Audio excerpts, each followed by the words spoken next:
Record this session. हाँ, पहले मैं एक बार कंप्लीट कर देता हूँ क्योंकि कंप्लीट होने से पहले बीच में मीटिंग कट हो गया ना। तो मैं ये एक्सप्लेन कर रहा था कि यहाँ पे आपका इलेक्ट्रिक फील्ड का जो वैल्यू आएगा दैट विल बी 0, ठीक है। And this is very very important point. So आपको अंदर इलेक्ट्रिक फील्ड नहीं मिलेगा। एंड क्यों नहीं मिलेगा? बिकॉज अंदर में क्या है, आपके पास चार्ज नहीं है, ठीक है। उसकी वजह से आपको अंदर इलेक्ट्रिक फील्ड नहीं मिल रहा है। किसी ने क्वेश्चन पूछा कि फ्लक्स 0 हो तो जरूरी नहीं इलेक्ट्रिक फील्ड 0। अग्रीड, मैं वही कह रहा था यहाँ पर, इसलिए मैंने यहाँ पे मे बी मैं विल हाईलाइट इट अगेन। ये जो स्टेप होता है ना, ये सबसे इंपॉर्टेंट स्टेप होता है, इसको आपको बार बार समझना है। This is very important step. आप इंटीग्रेशन से जो इलेक्ट्रिक फील्ड को बाहर ले जा रहे हैं, तो आप तभी बाहर इंटीग्रेशन में, ये समझने की कोशिश करो ना, इंटीग्रेशन में किसी भी टर्म को आप बाहर तभी लेकर जा सकते हैं जब वो टर्म कांस्टेंट हो थ्रू आउट द इंटीग्रेशन, ठीक है। तो मैंने इलेक्ट्रिक फील्ड को बाहर किया, मैग्नीट्यूड है ये एक्चुअली। इलेक्ट्रिक फील्ड को मैंने बाहर किया, क्यों बाहर किया? बिकॉज मुझे मेरे डिजाइन में सिमेट्री है। ए पे इलेक्ट्रिक फील्ड का वैल्यू अगर होता तो बी पे इलेक्ट्रिक फील्ड अगर होता तो सी पे इलेक्ट्रिक फील्ड अगर होता तो will be equal, should be equal. क्योंकि डिजाइन ए पे बैठ के, बी पे बैठ के, सी पे बैठ के एक ही जैसा दिखता है। मैग्नीट्यूड हो सकता है, डायरेक्शन हो सकता है अलग अलग हो, वी डोंट नो, लेकिन मैग्नीट्यूड डेफिनेटली सेम होना चाहिए। And this is the reason कि मैं इंटीग्रेशन से मैं ई को बाहर कर पा रहा हूं। एंड द मोमेंट मैंने इंटीग्रेशन ई को मैंने बाहर कर दिया, देन दो प्रोडक्ट है आपके पास, एक ई है और एक surface integration D A cos theta है, दोनों का वैल्यू 0 है। सो वहां से आपका इलेक्ट्रिक फील्ड का वैल्यू क्या आ रहा है? 0 आ रहा है। इनफैक्ट कॉस थीटा जो है यहाँ पे, थीटा भी 0 डिग्री आप कंसिडर कर सकते हैं, आप अगर अज्यूम करेंगे कि इलेक्ट्रिक फील्ड है, अगर आप अज्यूम करेंगे तो, बट वो एक्चुअली रॉन्ग हो जाएगा बिकॉज अंदर इलेक्ट्रिक फील्ड है नहीं। So this is very difficult to comment about cos theta term, ठीक है। अभी क्लियर है मैं क्या एक्सप्लेन करने की कोशिश कर रहा था?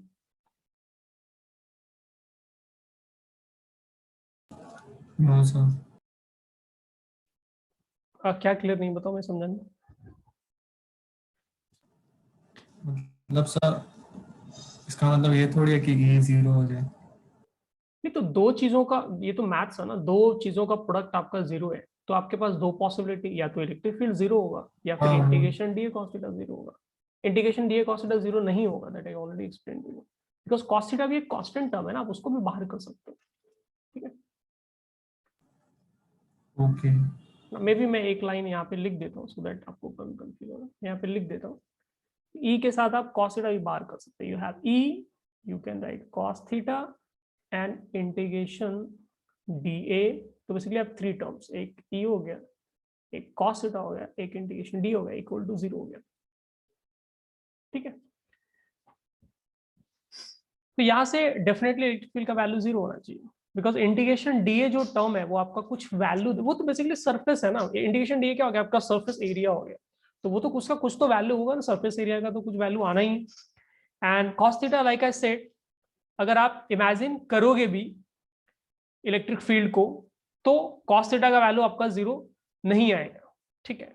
But it's very difficult to comment, logically is very difficult to comment about cos theta, because we don't know electric field का डायरेक्शन। क्योंकि अगर इलेक्ट्रिक फील्ड 0 है तो फिर 0 वेक्टर का कोई डायरेक्शन नहीं होता है, ठीक। और बिकॉज कोई डायरेक्शन नहीं होता है तो आप वहां पर फिर कमेंट नहीं कर पाओगे कि कॉस थीटा का एग्जैक्ट वैल्यू क्या है, but it is definitely not 0।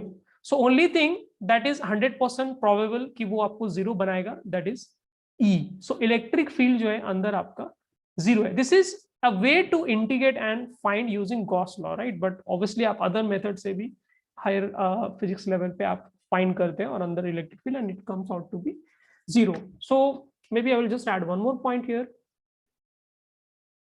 and that is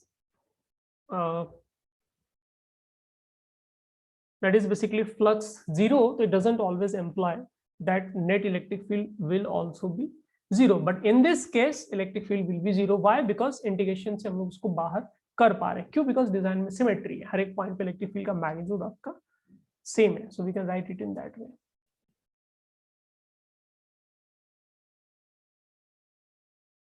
So we can write here, maybe star लगा के लिख देता हूँ, flux equal to 0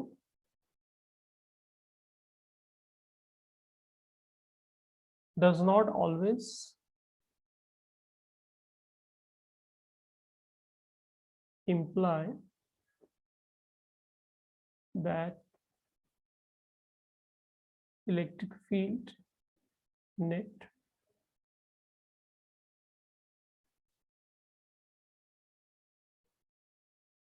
oh god, it's so difficult to write, will, okay, let me try again writing. So imply that net electric field will be 0, but इस case में 0 है, and क्यों है उसके पीछे लॉजिक जो आपका क्लियर होना चाहिए, ठीक है। So yes, electric field comes out to be 0, इसको फास्ट नोट करो।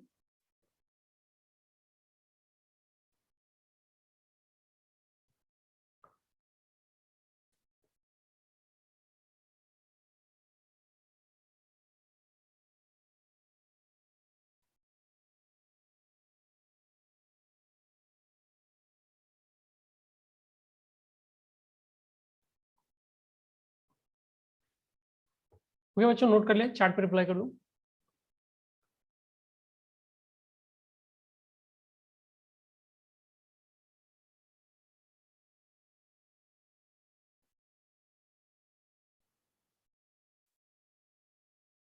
ओके फाइन, सो इसका ग्राफ का ऑब्जर्वेशन देख लेते हैं। 1 second. ठीक है, ठीक है, आराम से नोट करो।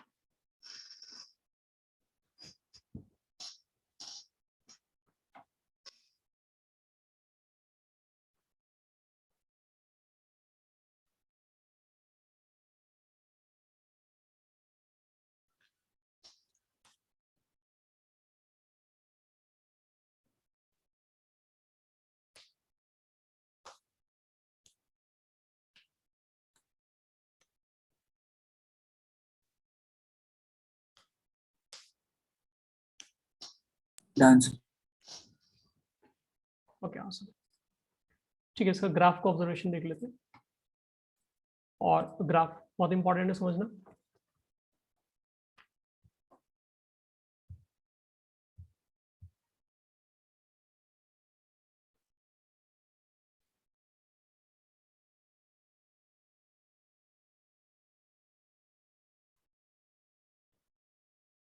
एक्स एक्सिस पे जो वो मैं charged sphere, charge hollow sphere के सेंटर से क्या डिस्टेंस है वो शो कर रहा हूं, एंड वाई एक्सिस पे I am sharing value of electric field, ठीक है। ऑब्वियसली 0 से r के बीच में कहीं पर कैपिटल r आएगा, which means surface of sphere. यहां पर क्या आपका स्मॉल r का वैल्यू क्या है, कैपिटल R।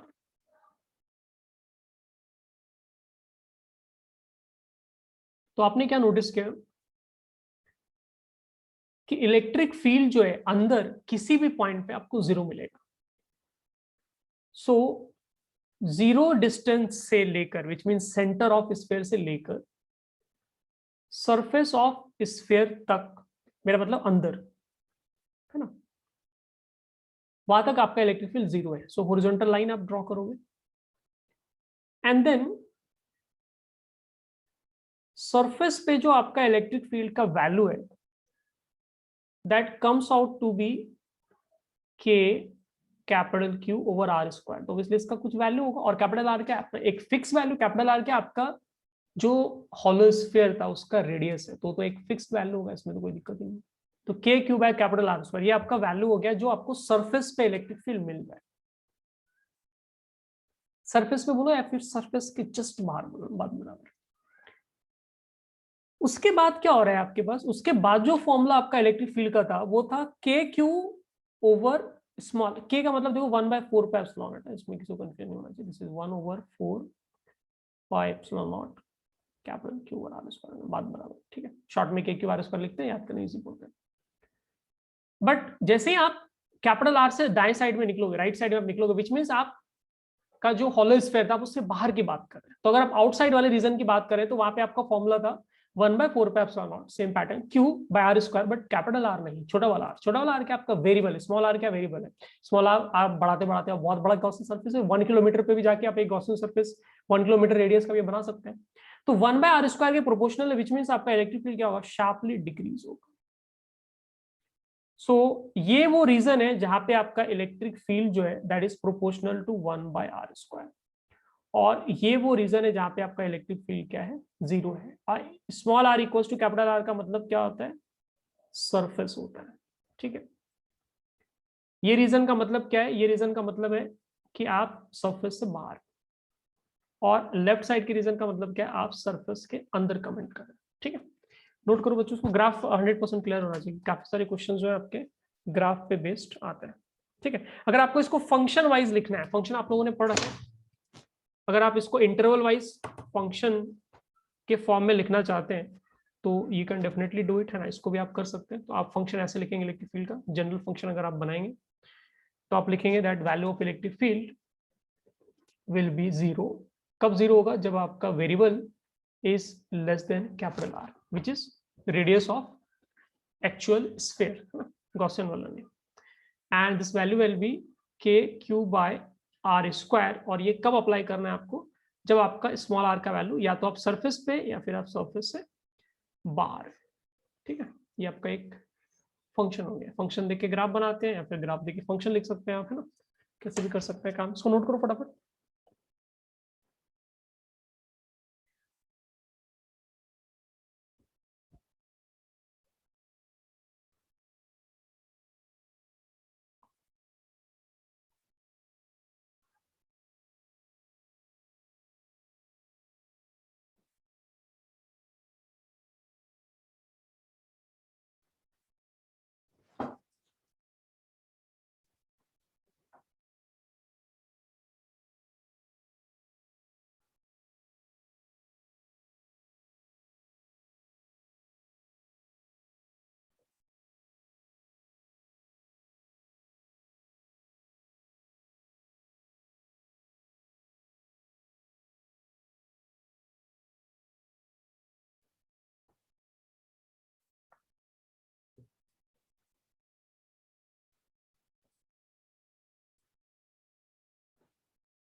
ठीक है, आई गेस हमने नोट किया। एक लाइन जो है ना इसमें मैं ऐड कर देता हूँ, वो भी आप इसमें डाल दो।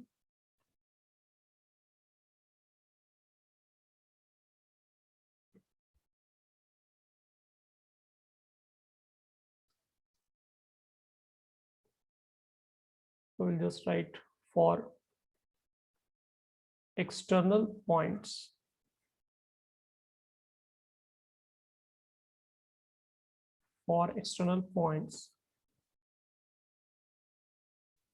maybe I will write it in next page। okay, यहाँ तक तो नोट कर ही लिया था ना सब लोगों ने, नेक्स्ट पेज पे लिख लेते हैं।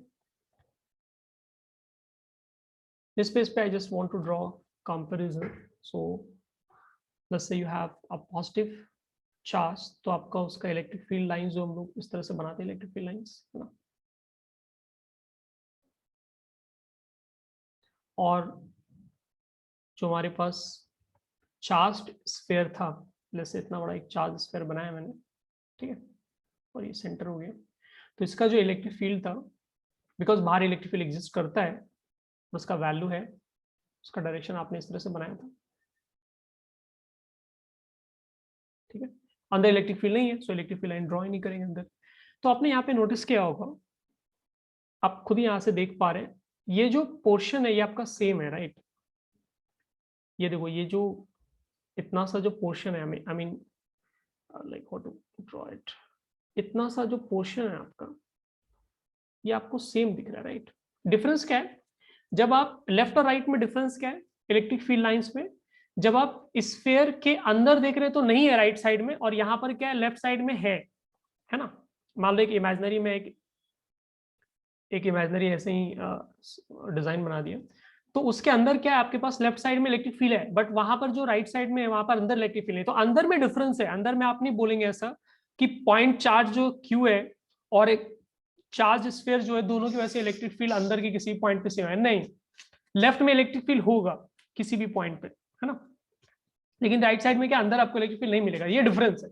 सिमिलैरिटी क्या है, सिमिलैरिटी ये है कि जस्ट बाहर जो है इलेक्ट्रिक फील्ड का photo pattern design electric field का आपको एग्जैक्टली सेम मिल रहा है, वो यहाँ पे आपको दिख भी रहा है। बहुत सिंपल केस है।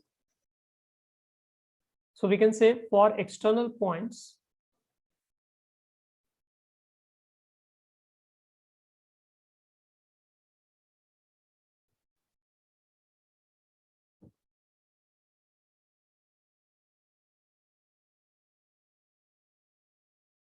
charged hollow sphere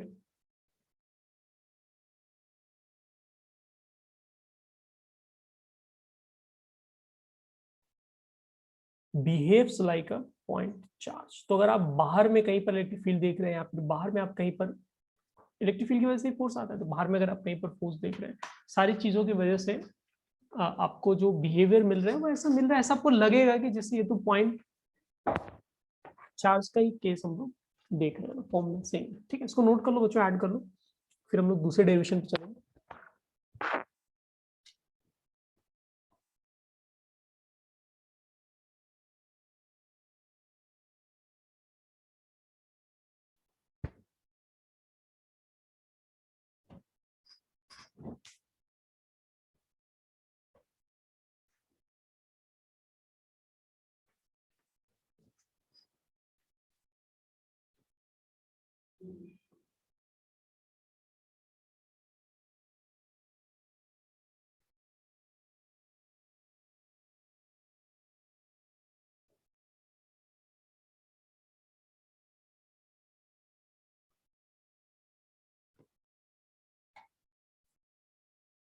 okay fine, so I am assuming सारे बच्चों ने नोट कर लिया।